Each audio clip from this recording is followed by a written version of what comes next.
Žemdirbiai prašė lietaus, gavo šalnų. Reikėjo giedros, prašom lietaus.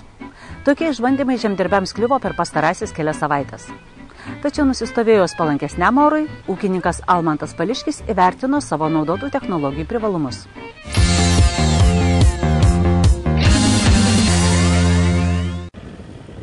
Šakių rajone, Barzdų kaime, ūkininkaujantis Almantas Pališkis dirba 900 hektarų žemės. Derlingose lygumose tik javus auginti. Ta ir daro dauguma rajonų ūkininkų. Šįkart kartu su konsultantu apžiūrėjome žiemkenčius, rapsus ir kviečius. Kaip jie žiemojo, kaip atlaikė pavasario išdaigas. Žieminį rapsą ūkininkas sėja į gerai išdirbtą žemę. Visada sekliai skuta aražieną, sudaigina pabiras, jei yra laiko, nupurškia herbicidais, jei ne, išdirba giluminiu purentuvu. Dirbam 40-45 cm gilių, išpurenam dirvą, atiduodam šitam laukai ir nemažai dalykai spėjom atiduoti paukščių mėšlą, kurį naudojam jau eilę metų. Atliekam prieš tai tyrimus, duodam tam tikrą kiekį paukščių mėšlų, tada pridedam papildomai pagal lauką, jeigu reikia fosforo, kalio trąšų, sėją visą laiką stengiamės atlikti bent jau iki 25 dienos rugpjūčio. Po sėjos rudenį tręšia boru, naudoja fungicidus, augimo reguliatorius. Pavyko gana neblogai, buvo ruduo palankus, rapsas įsikėbų, tapo tvirtas. O kadangi mes sėjam praktiškai vien tik tai hibridinį rapsą ir jį stengiamės sėti biškį mažesnę normą retesnį, tai jis toksai, jau geras medis pasidaro rudenį ir šiais metais labai sėkmingai peržiemojo praktiškai visi laukai, atseit nieko neskaitant kelių balų ten po 10-20 arų, visą rapsą turim gana gražų, panašų į šitą. 10-15% mažesnė sėjos norma ir retesnis pasėlis leidžia hibridinėms rapsų veislėms labiau išsišakoti ir užauginti didesnį derlių. Ta parodė ilgametė ūkininko patirtis. Įvertinęs peržiemojusio rapso būklę, ūkininkas negailėjo jam maisto. Nuo kenkėjų lygų ar reikėjo saugotis, ką darėte? Taip, nuo kenkėjų naudojam vieną kartą sisteminį insekticidą ir to pakako šiemet, kaip nekeista. Almantas Pališkis augina 150 hektarų žieminio rapso. Vasarinio rapso šiais metais atsisakėm, kadangi dabar, kai nebeleidžia beicuoti šitais beicais, tai kažkaip ir pabūgom. Šiemet pirmi metai užsisėjom žirnių pupų, pažiūrėsim, kaip seksis. Tai žirniai pupas turbūt dar naudos duos ir dirvožemį? Taip, be abejo, čia tas ir buvo, turbūt mes vieni iš daugelių šiais metais, kurie atsigręžiam vėl į ankštinės kultūras ir prie to stengsimės grįžti, kadangi vien rapsai, kviečiai ir žieminiai, vasariniai rapsai, kviečiai, sėjomana pagrindinė, dar mes auginam cukrinius runkelius, tai vis tiek 3 kultūros yra, kaip rodo praktika, yra per mažai. Matosi dirvos paviršiuje šiaudų, jūs visus šiaudus susmulkinat ir paliekat dirvoje, ar išvežat dalį, kaip darot? Kaip tą humusą kiekį didinat dirvoje, vien tik šiaudų? Anksčiau mes šiaudus susmulkydavom ir palikdavom dirvoje, o nuo pernai metais pasistatėm ir paleidom šiaudų granulių cechą naują, tai dabar šiaudai reikalingi šiaudų granulių gamybai yra. Ir mes taip maždaug trečdalį šiaudų nuo laukų nusirenkam. Dėl to ūkininkas nemato didelės bėdos. Mes Lietuvos ūkininkai nesusitvarkom su šiaudais taip, kaip turėtum susitvarkyti, jų tikrai kiekis nemažas dirvoje lieka ir mes jų nesugebam, suardyti nesugebam, jie dar po metų, kitų ir trečių dar jie atsirė, dar nesuirė, dar su tokie, pajuodę, su įvairiais patogenais turbūt, kurie irgi nuodėja augalų, kviečių, miežių ten šaknis. Tai aš galvoju, kad nuimti kas 3 metai, kas 4 metai nuimti nuo dirvų šiaudus visiškai gal net ir sveika, aš manyčiau, ypač aš asmeniškai tai norėčiau nuimti nuo, kada atsėliuojami kviečiai yra, nes mes be to neišeinam, turbūt visi ūkininkai Lietuvoje atsėliuoja dalį plotų, tai kada jis yra atsėliuojamas, tai tie šiaudai tikrai nereikalingi. O šiaudų suirimui, susiskaidimui nenaudojate jokių priemonių? Biologinių? Naudojam, šiuo atveju naudojam amalgerolį, kustodijos preparatą, kai kuriuose laukuose, kitur pasitikim paukščių mėšlo. Taip pat naudojam ir skystas kasų trąšas.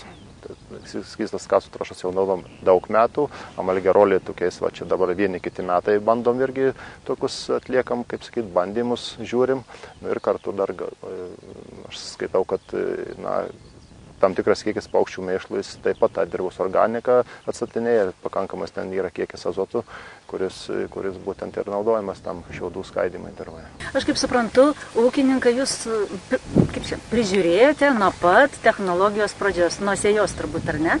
Ir kaip vertinate jo pastangas dedamas į tą būsimą derlių, į siekį gauti kažkokį derliaus potencialą?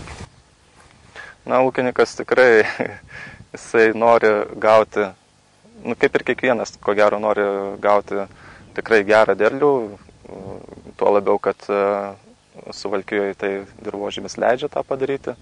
Tai čia tik tai yra pačios technologijos klausimas. Technologijos, ar jinai teisingai sudėliota, ar viskas laiku panaudota, kas panaudota, kokios normos ir taip toliau. Tai čia technologija tikrai yra gan aukšta, tiek pats dirvožemio dirbimas yra labai atkreipiamas dėmesys į dirvožemio dirbimą, taip pat ir augalo mityba, augalų apsauga. Čia į tą yra kreipiamas didelis dėmesys ir tikrai stengiamasi nepraleisti ne vieno technologinio darbo. Jeigu žiūrėti į žieminį rapsą, tai šiai dienai pasėlių būklė yra tikrai labai gera. Rapsas, kaip matot, jau perėjo į antrą pusę žydėjimo. Tai yra pats optimaliausias laikas naudoti fungicidus, jeigu dar to nepadarėt. Nes, kaip žinote, sklerotinis puvinys jisai būtent plinta tuo met, kada pradeda kristi pirmieji žiedlapiai, o žiedlapiai jau pradėjo kristi ir praeitą savaitę. Praėjusios porą savaičių ūkininkams paliko vienintelę galimybę – laukti giedros. Dėl to pasėlių apsaugos darbai vėlavo. Su kiekviena diena ligų sukėlėjai darėsi vis pavojingesni. Šiuo metu tie patogenai ligos sklerotinio puvinio, jie būtent yra ant augalo ir jie, esant pakankamai drėgmės ir šilumos, jie dabar dygsta ir skverbiasi į patį augalą. Tai ką reikėtų daryti? Fungicidus reikėtų rinktis atsižvelgiant į pasėlį patį.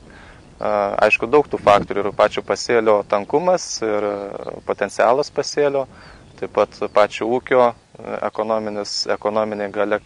Renkantis fungicidą reikia įvertinti lauko potencialą, kokio derliaus siekiama, jau padarytas investicijas į būsimą derlių.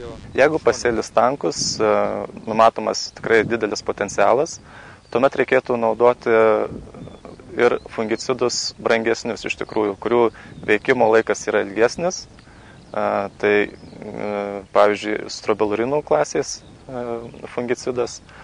Panaudojus tokį fungicidą, mes apsaugome nuo sklerotinio puvinio ir kadangi jo veikimas yra pakankamai ilgas, tuo pačiu apsaugome ir ant ankštrų plintančią ligą juodąją dėmėtligę arba alternariją.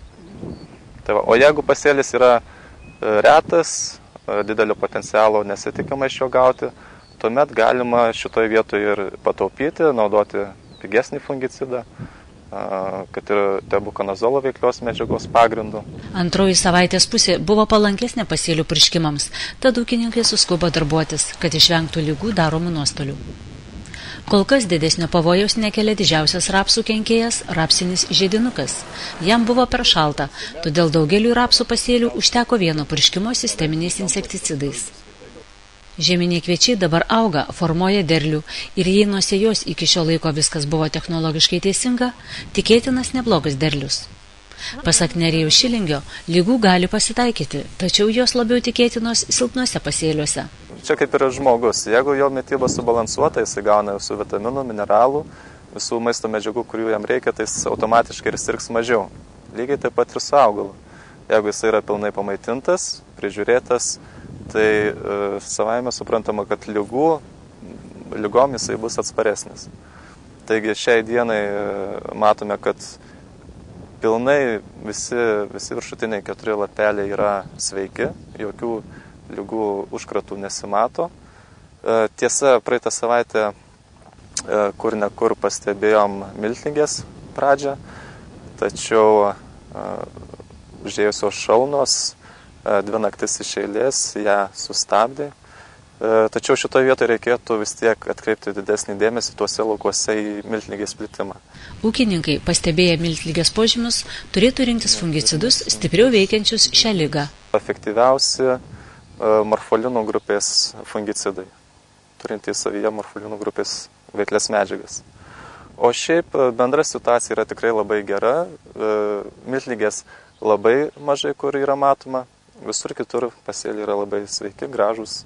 Ir iš tikrųjų skubėti su fungicidais netgi nereikėtų, tačiau žinant kokie orai dabar, kad lietus, šilumos irgi pakankamai, tai ligos jos pradės plisti iš tikrųjų.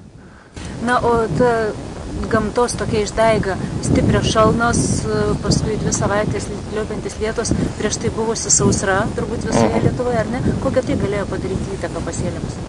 Na, tai įtaką iš tikrųjų galėjo padaryti ir ko gero padarė tuose pasėliuose, kuriuose nebuvo prieš tai naudoti jokie preparatai, nuimantys stresą arba paruošiantys augalą tokiem stresam. Tai aš kalbu būtent apie aminorūgštis.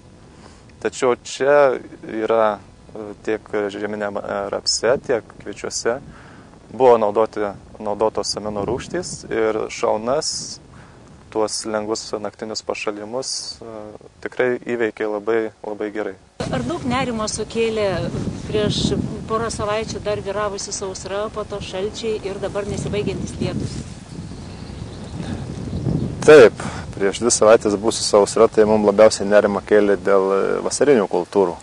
Žieminiai, sakykime, rapsai, tiek javai, jie jau susikrūmėję, įsitvirtinę ir kaip ir nelabai bijojam, gal tik tai šiek tiek šalnų, o pagrindinė baimė buvo su vasariniam kultūrom, kadangi tiek vasariniai kviečiai visiškai nenorėjo lysti, cukriniai runkeliai tuo labiau. Džiaugiamės, kad didžioji dalis žieminių kviečių peržiemojo, praradom kažkur apie 60 hektarų, tos garsios veislės agelos, kuri visai Lietuvoje žuvo. Visos kitos veislės atsilaikė ir šiuo metu viskas kaip ir normaliai. Šakių rajone vidutiniškai kuliama 6-7 tonas iš hektaro grūdų, tačiau Almantas pasidžiaugė, kad prieš kelerius metus ten, kur matėme augantį rapsą, byrėjo 12 tonų iš hektaro. Tai buvo ūkio rekordas. Derlių lemia daugelis veiksnių ir todėl svarbu dirbti kompleksiškai, sako ūkininkas. Laikytis tikslios technologijos, tirti dirvožemį, neatsisakyti konsultantų pagalbos.